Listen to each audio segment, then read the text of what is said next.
Amados irmãos, vamos abrir a Escritura na segunda carta de Paulo aos Coríntios, capítulo 2. Segunda carta de Paulo aos Coríntios, capítulo 2.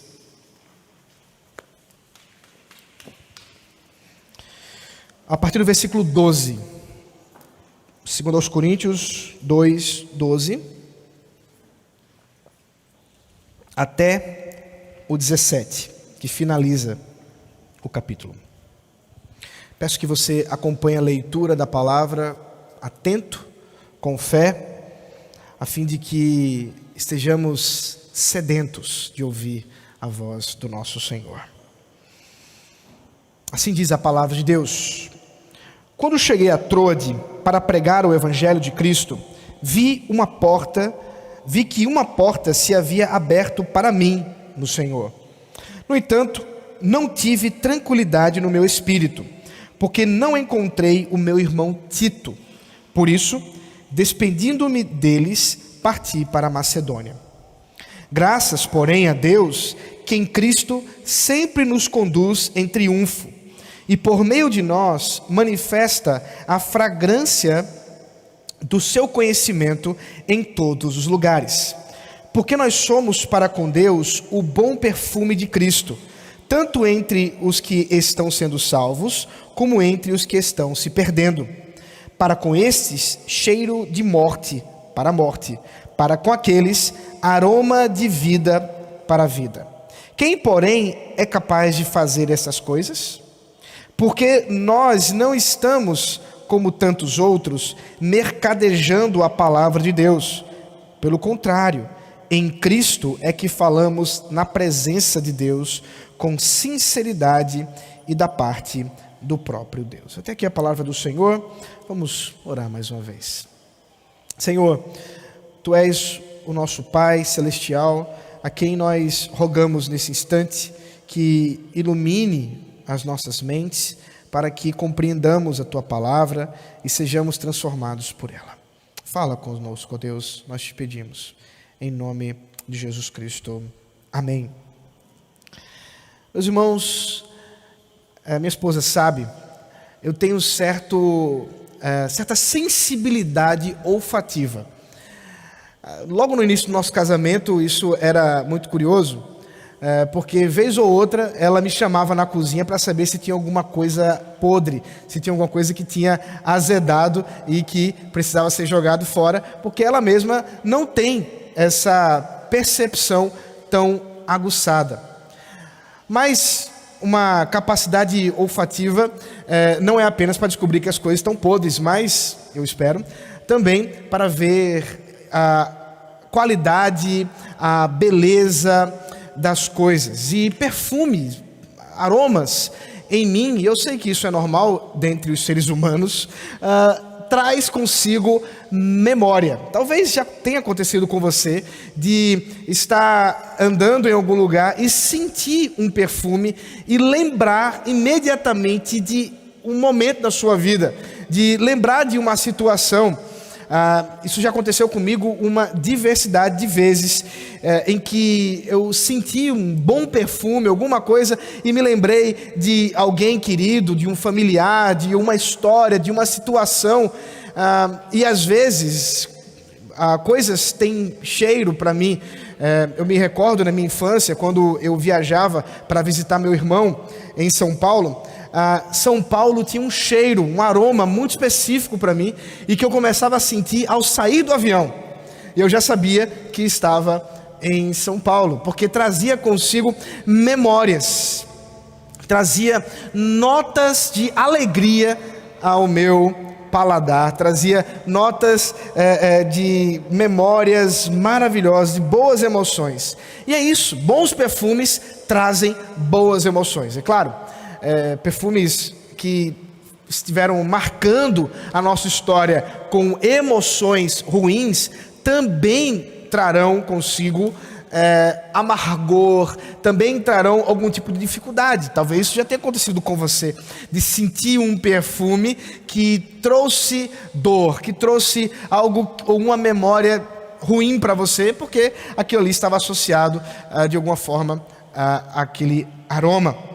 Nós estamos aqui diante de um texto que inicia a maior digressão, se fosse usar os termos contemporâneos de redação, a maior fuga de tema que o apóstolo Paulo cometeu na sua carta, aqui na segunda carta aos Coríntios. Isso porque, vocês devem ter percebido, o apóstolo Paulo está tratando de sua visita à Macedônia, aguardando, primeiramente em Troade, aguardando a chegada de Tito, depois em Macedônia, quando recebe a visita de Tito, mas de repente ele para tratar sobre o ministério da pregação da palavra. E meus irmãos, não acaba aqui não, na verdade ele se estende por mais 5 capítulos, ele vai terminar isso, toda essa digressão que ele está fazendo aqui, só vai terminar lá no capítulo 7, versículo 4, veja comigo aí, o capítulo 7, versículo 5, olha que curioso, capítulo 7, versículo 5, aí ele diz assim: porque quando chegamos à Macedônia, não tivemos nenhum alívio. Pelo contrário, em tudo fomos atribulados, lutas por fora, temores por dentro. Porém Deus, que consola os abatidos, nos consolou com a chegada de Tito. Então, ele começou a falar de Tito lá no capítulo 2, versículo 12 e 13. Mas só vai concluir essa história no capítulo 7, versículos 5 e 6. Um leitor desatento ficaria um tanto incomodado, inclusive, com Paulo. Diria assim: Paulo, vá direto ao ponto. Mas esse é Paulo, inspirado pelo Espírito Santo, fazendo uma digressão teológica para explicar o ministério da palavra, para explicar um pouco o valor, o que significa o trabalho que ele mesmo, enquanto apóstolo, e é claro, todos aqueles que também servindo a Cristo têm proclamado o Evangelho. O que fazem essas pessoas? Qual é a natureza desse ministério? E como Deus opera por meio da pregação da palavra. Então, nesse início aqui dessa digressão, Paulo trará consigo aí algumas ilustrações muito curiosas. Ele remontará aí um momento histórico do triunfo de generais, apontando para o triunfo de Cristo em todas as coisas, dizendo exatamente que o ministério da palavra é uma proclamação do triunfo de Cristo sobre toda a realidade. E vamos ver isso. Como também ele usará essa linda ilustração de aromas, de perfumes, onde mostrará que o Evangelho, a pregação do Evangelho, é uma pregação que deve ser feita sem mistura. É uma pregação de um aroma, de um perfume específico, com notas específicas que trazem vida para os que creem, morte para os que não creem. Então, o que veremos nessa noite é desse aroma do Evangelho. Qual é o aroma que nós devemos sentir, ou que pelo Espírito nós sentimos quando o Evangelho é anunciado? E aquilo que de fato nós exalamos quando pregamos e vivemos o Evangelho. Então, sejamos atentos àquilo que o Senhor nosso Deus falará conosco, porque esse perfume que está aqui descrito não pode ser comprado no boticário, não pode ser comprado na Natura, não pode ser comprado em nenhuma loja de perfumes. Aqui é produto da operação sobrenatural do Espírito Santo. Versículos 12 e 13, nós temos exatamente essa parte histórica que Paulo menciona, a aflição em seu coração pela demora de Tito. Volte mais uma vez os olhos para o texto. Veja aí o versículo 12 de novo comigo. Quando cheguei a Troade, diz Paulo, para pregar o Evangelho de Cristo, vi que uma porta se havia aberto para mim no Senhor. Nós sabemos, por causa de Atos, capítulo 20, que o apóstolo Paulo tinha tido problemas em Éfeso. Acontece que ele tinha ficado lá na cidade de Éfeso por um longo período, pregando o evangelho, ensinando a palavra de Deus. A igreja estava florescendo. De fato, Éfeso é uma daquelas igrejas que o apóstolo Paulo mais se dedicou. Não é à toa, inclusive, que ele escreve uma carta. Depois, ainda no livro de Atos, você vê um momento de despedida, muito emocionado, que o apóstolo Paulo faz com aqueles presbíteros da igreja de Éfeso. Mas teve um problema.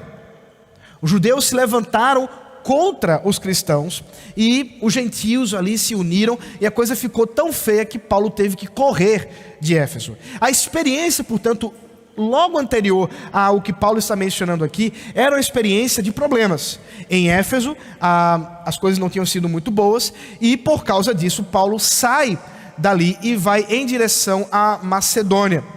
Mas ele tem por objetivo se encontrar em Troade com Tito.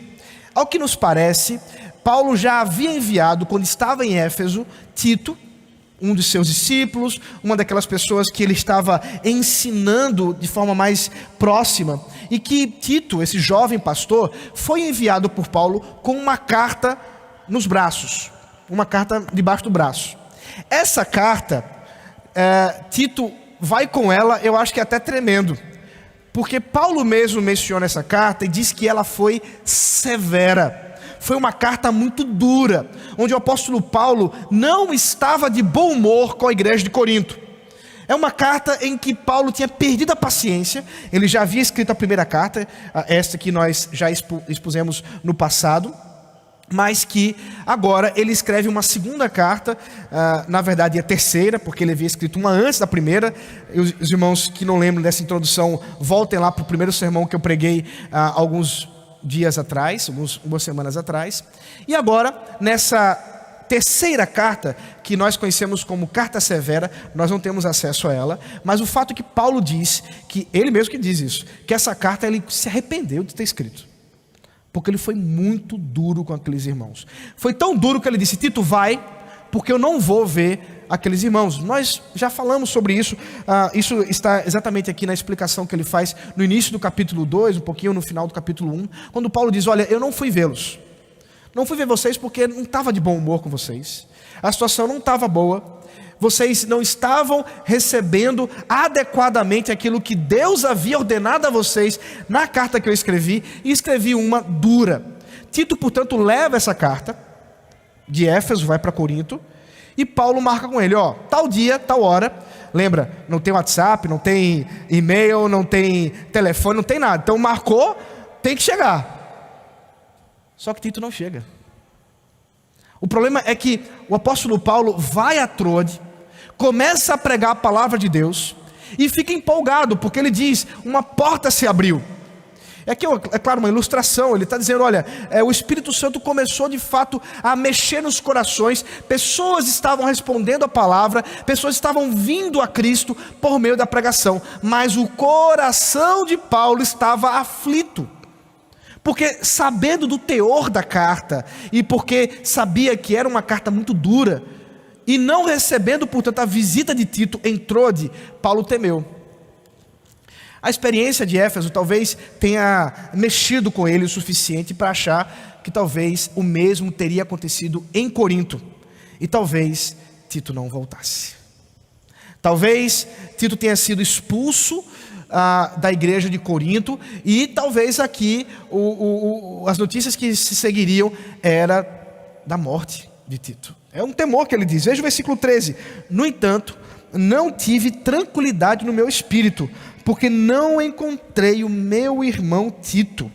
Por isso, despedindo-me deles, parti para a Macedônia. É muito interessante isso, porque Paulo está quase dizendo assim: olha, o Espírito Santo estava agindo lá, estava tendo um avivamento em Troade, mas por causa dos meus temores da alma, eu precisei ir embora. Precisei largar o trabalho que estava sendo desenvolvido ali de evangelização, para que então eu pudesse ir à Macedônia a fim de encontrar com Tito. Como os irmãos já viram comigo, lá no capítulo 7, versículo 5, nós finalmente podemos soltar o ar, porque ele fica segurando essa informação até o capítulo 7 para nos dizer que finalmente ele encontrou com Tito. E as notícias foram boas. Tito volta exatamente de forma completamente contraintuitiva para Paulo. Paulo esperava que Tito voltasse trazendo notícias péssimas, mas não acontece.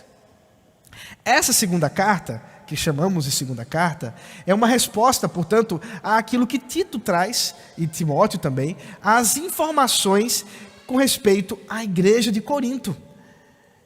E Tito, portanto, traz boas notícias. A carta, apesar de severa, apesar de dura, produziu bons frutos para com aquela igreja. Muita coisa a gente poderia aprender dessa parte tão histórica e prática da vida de Paulo. Primeiro, nem sempre a gente permanece no lugar onde Deus está trabalhando avivamento, nem sempre a gente consegue ficar. Às vezes a demanda por outras questões nos tiram daquele lugar e nos levam para outro. Aconteceu com Paulo. E às vezes acontece conosco. Às vezes nós estamos vivenciando um tempo maravilhoso, uma oportunidade maravilhosa. Talvez aconteça, já tenha acontecido isso com você. Você estava vivendo tempos maravilhosos em um lugar, numa igreja, mas você precisou ir embora. E às vezes o sentimento que a gente tem no nosso coração, talvez sejamos em pecado. Mas veja, Paulo não está em pecado por isso. O Espírito Santo de Deus conduziu para que assim fosse. É claro, ele pregou a palavra de Deus em outros lugares, agora nessa região da Macedônia, saindo de Troade. Uma outra coisa curiosa é que, às vezes, nós precisamos ser duros com o ensino da palavra de Deus. E aí uma exortação que vem para nós, pastores, presbíteros, quando muitas vezes nós temos certos temores, certos receios de falar e ofender as pessoas. E veja, Paulo tinha esse receio, mas o Espírito Santo de Deus fez com que aquilo que parecia serem palavras duras produzissem frutos de arrependimento. E não é à toa que ele vai mudar o tom da segunda carta com muito mais amabilidade da forma como ele escreve e inclusive louvando a Deus por aquilo que estava acontecendo lá na igreja de Corinto. Mas como eu disse a vocês, essa parte histórica toda que nós vemos aqui, ela é interrompida. É como se o apóstolo Paulo, após dizer o que tinha atormentado o seu coração, e antes mesmo de conseguir escrever sobre a chegada de Tito, interrompe o seu raciocínio para falar sobre a pregação da palavra, para falar sobre o ministério da palavra, para falar sobre a vida daqueles que, servindo a Cristo, estão em busca de anunciar o triunfo de Cristo. E é isso que vemos agora a partir do versículo 14, quando Paulo menciona esse desfile da vitória de Cristo em nós. Veja o versículo 14.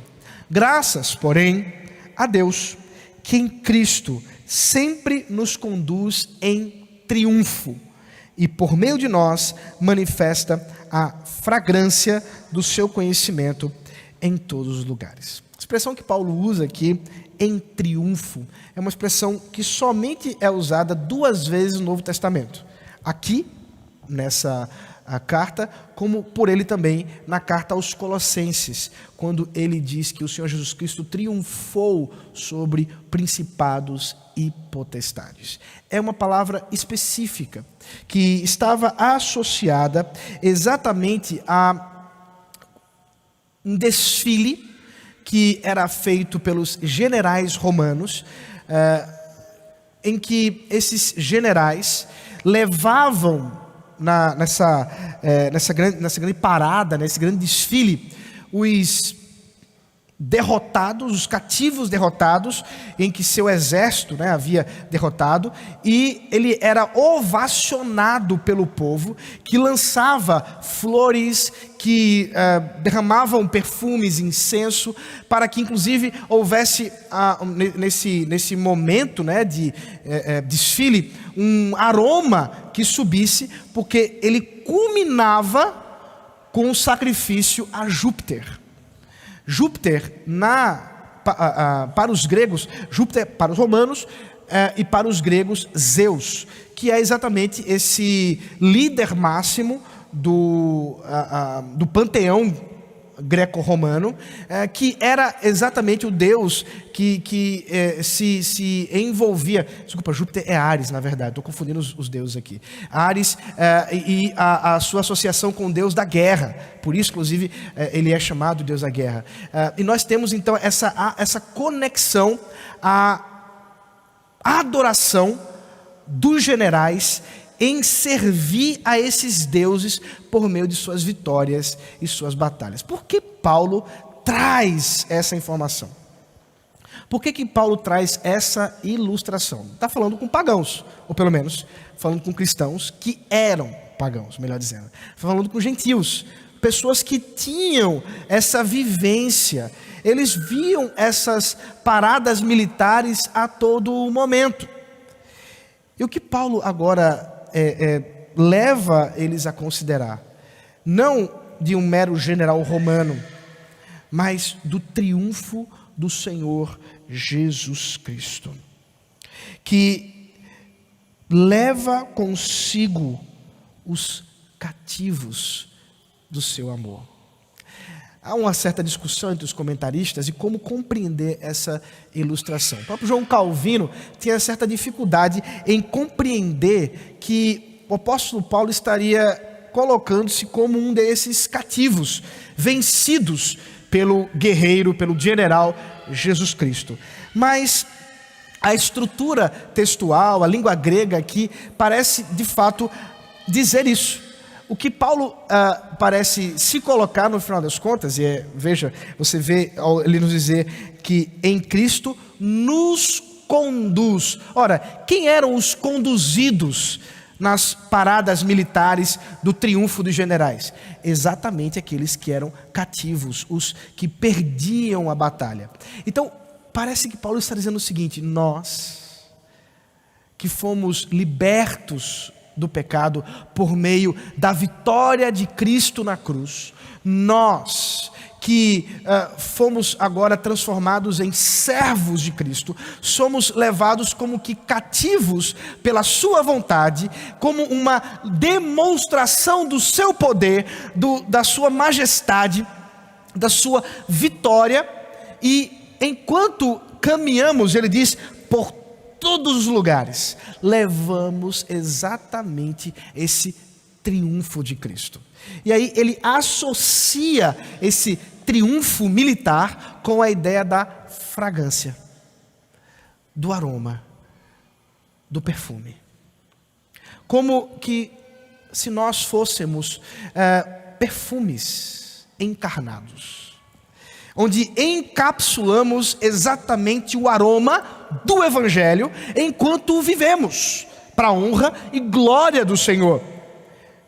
Inicialmente ele está falando de si mesmo, porque ele está mencionando o fato de que ele mesmo participa disso, mas é claro que ele está estendendo para todos os cristãos.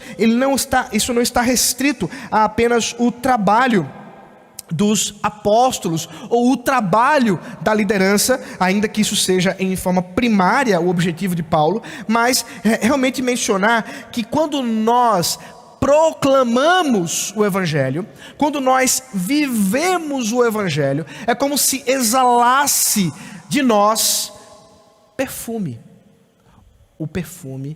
o aroma do Evangelho. Como se de nós saísse esse perfume que agrada ao nosso Deus. Não um mero Deus como Júpiter, mas o Deus verdadeiro, que em nós manifesta, por meio de Cristo, o seu conhecimento. É isso que ele diz. Manifesta a fragrância do conhecimento, do seu conhecimento, do seu domínio, do seu poder, sua glória, em todos os lugares. Não é à toa que ele está falando isso. Realmente ele está querendo nos dizer da expansão do Evangelho. E meus irmãos, isso será algo que o apóstolo Paulo falará muitas vezes, porque ele realmente deseja encorajar a igreja de Corinto para pregar a palavra, para ser fiel ao Senhor e para viver esse aroma agradável ao nosso Deus. No entanto, o apóstolo Paulo diz que esse perfume, ele tem notas olfativas que trazem consigo aromas distintos para pessoas distintas, o que é normal. Talvez você já tenha acontecido com o seu cônjuge, com o seu marido, com sua esposa, que comprou um perfume e você sente o cheiro e você diz: nossa, esse perfume você não pode usar nunca mais, é horrível. E a pessoa diz: mas eu amei o perfume.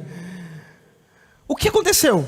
Como é que o mesmo perfume pode causar tanto desgosto para um e tanto gosto para outro? É isso que Paulo diz, versículo 15 e 16. Veja comigo. Porque nós, diz Paulo, somos para com Deus o bom perfume de Cristo, tanto entre os que estão sendo salvos, como entre os que estão se perdendo. Então, nós somos perfume, seja para aqueles que estão sendo salvos em Cristo, como também para aqueles que estão sendo conduzidos pela sua rebelião para o inferno. Veja o versículo 16. Para com estes, isto é, para com aqueles que estão se perdendo, cheiro de morte para a morte. Para com aqueles, isto é, aqueles que estão sendo salvos, aroma de vida para a vida.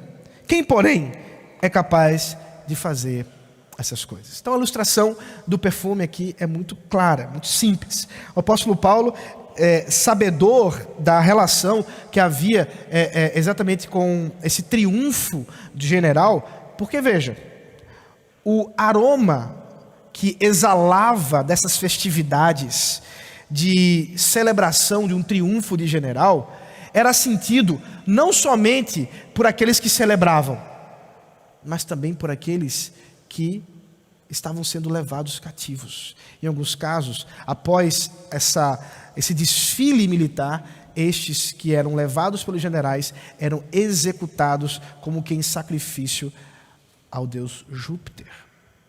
Então, para estes, o perfume que estava ali sendo derramado e o aroma, o cheiro que exalava, não iria lhes trazer alegria, vida. No final das contas, era a morte que eles estavam cheirando. Era a morte deles que estava sendo predita por meio daquele perfume. E aí então Paulo agora traz o contexto de salvação, em que nós mesmos somos colocados como perfumes, como frascos de perfume que saem a exalar o perfume de Cristo, isto é, a pregar a sua palavra. Quando pregamos a palavra, estamos anunciando esse perfume, estamos manifestando esse aroma,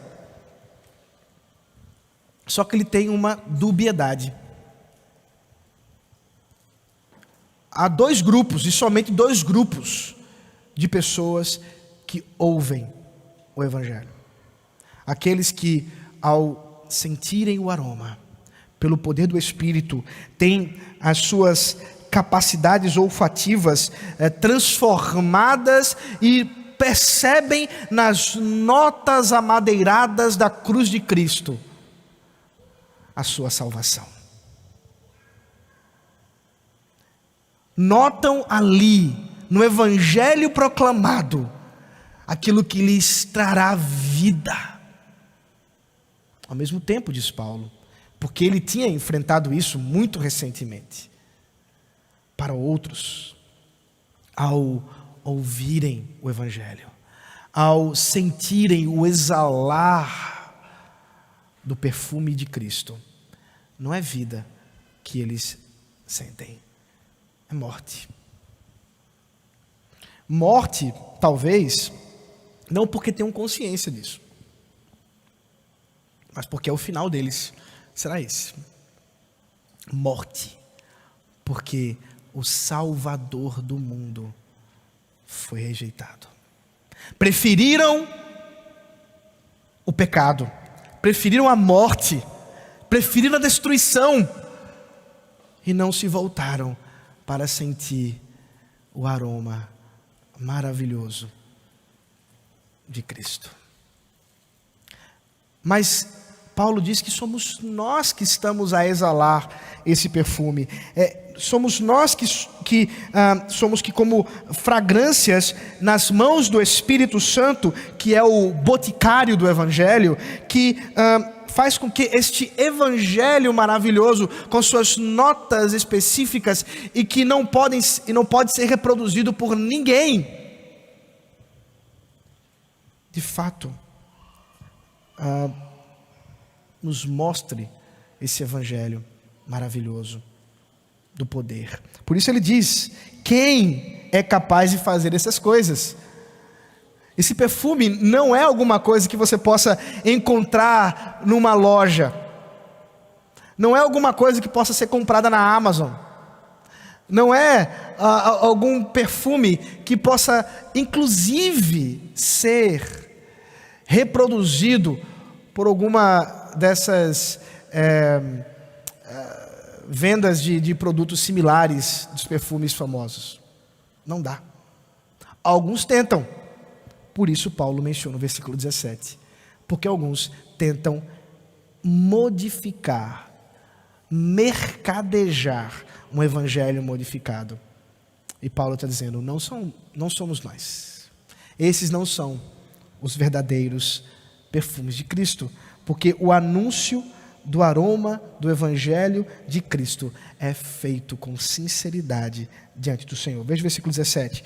Porque nós não estamos, como tantos outros, mercadejando a palavra de Deus. Pelo contrário, em Cristo é que falamos na presença de Deus, com sinceridade e da parte do próprio Deus. Então, aqui o apóstolo Paulo conclui o seu raciocínio, que ele desenvolverá de outras formas na sequência, dizendo exatamente que já havia pessoas no meio da igreja que estavam tentando diluir o evangelho em outras coisas. Estavam tentando modificar o evangelho. E aqui a ideia de mercadejar traz consigo a ideia de falsificar o Evangelho. Uma artimanha comum naquela época e que ainda hoje nós vemos. Você dilui um produto, vendendo ele como se fosse puro, para que renda mais, para que lhe traga mais lucro. Então, se você tem um produto como um perfume e você coloca mais álcool nele, você dilui ele mais e vende em dobro, você vai lucrar mais. No entanto, o que você está vendendo não é mais o perfume verdadeiro. É isso que Paulo está dizendo aqui. Quando nós tentamos mudar o aroma do Evangelho, quando nós tentamos modificar da verdade de Cristo, para que seja mais palatável ao olfato daqueles que estão se perdendo, o que nós fazemos, na verdade, é enganar. Ele diz: não é isso que nós estamos fazendo. Não é isso que fazem aqueles que são, de fato, ministros da palavra de Deus. E, meus irmãos, nós vivemos dias em que o Evangelho continua sendo mercadejado e diluído. Duas coisas que ainda são comuns em nossos tempos. E Paulo fala como se estivesse dizendo hoje. A realidade hoje. Não é difícil. Você pode colocar no YouTube, você vai ver uma série de pregadores exalando perfumes. Uma série de pregadores anunciando um dito evangelho, mas infelizmente diluído, disfarçado, numa tentativa de modificar a realidade de Cristo, para que seja mais fácil de ser aceito. Mas no final das contas isso não produz vida. No entanto, aqueles que estão comprometidos com a palavra de Deus, ele diz, em Cristo falam na presença de Deus. Isto é, sabem da sua responsabilidade para com Deus naquilo que anunciam. E com sinceridade falam da parte do próprio Deus. Entendam. Paulo está inicialmente e primariamente falando dos ministros da palavra. Dele, enquanto apóstolo, mas também daqueles que o Senhor chamou para pregar a palavra e ensiná-la de forma autoritativa. Isso você vai ver muitas vezes nessa carta, porque ele está direcionando o seu ensino para a liderança. E nesse sentido, o que primariamente Paulo está dizendo é que aos pastores, àqueles que pregam, àqueles que ensinam, cabe de fato considerarem a sua responsabilidade diante do Senhor, para que falem da parte do próprio Deus, aquilo que nós costumamos chamar na tradição reformada de Vox Dei, a voz de Deus, porque enquanto pregam da palavra, e se são fiéis à palavra, aquilo que emanam do púlpito é o próprio Deus falando, e deve ser ouvido, como se o próprio Senhor Jesus Cristo aqui estivesse falando com vocês. Essa é a ideia.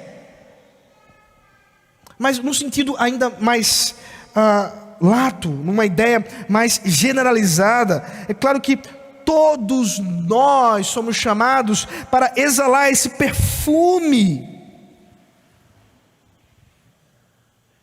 Todos nós somos chamados para pregar a palavra do Senhor a toda criatura e manifestar a vontade de Deus, sendo o perfume de Cristo, agradando o nosso Senhor, emanando o aroma do Evangelho. E a grande questão, no final das contas, é como tem sido a tua vida? Será que de fato você tem emanado o aroma puro de Cristo? Ou será que da sua parte só sai o aroma fétido do esgoto do pecado? Dos desejos da maldade, que não vem de Cristo, mas vem do nosso próprio coração. Qual é o aroma que sai da sua vida, que sai da sua boca? Isso tem a ver com quem você serve. Isso tem a ver quem é o seu Senhor.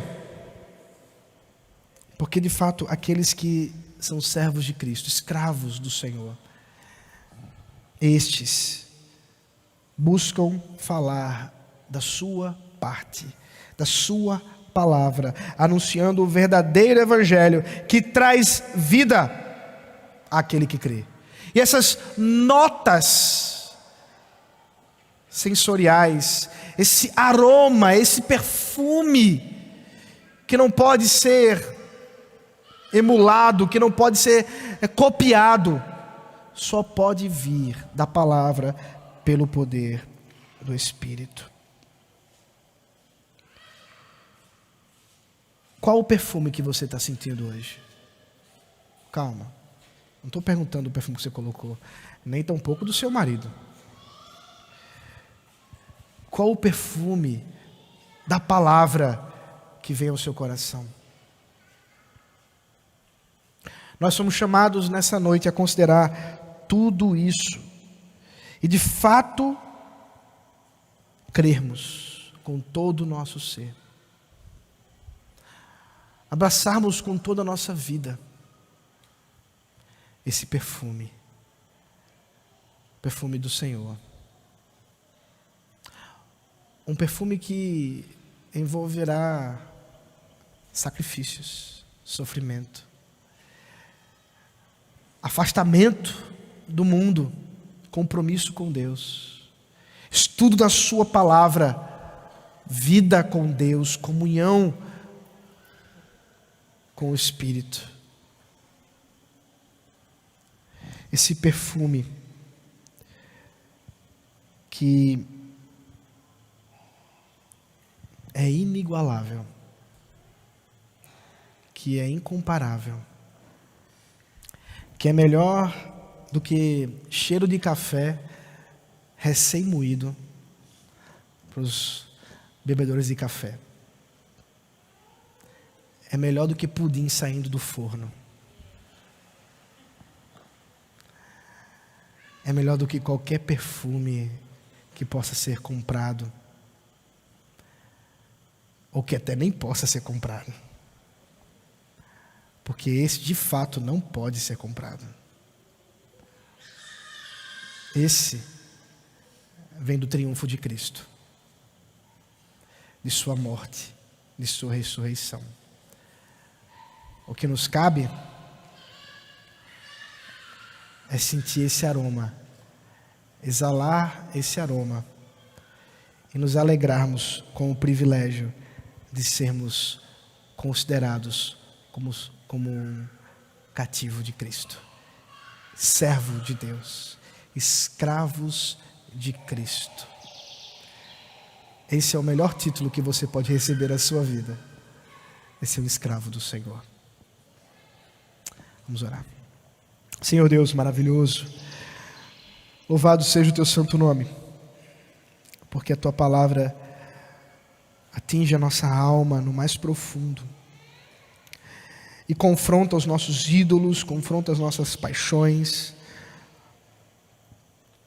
E como aconteceu no passado, Deus, que aconteça hoje, onde as escamas dos nossos olhos espirituais possam ser derramadas, possam ser tiradas, para que possamos enxergar. Ó Deus, que as nossas narinas espirituais possam sentir o perfume de vida que emana da tua palavra, que vem de ti, ó Deus. Eu te suplico, ó Pai, que o teu Espírito aplique em nós as verdades que aqui foram pregadas.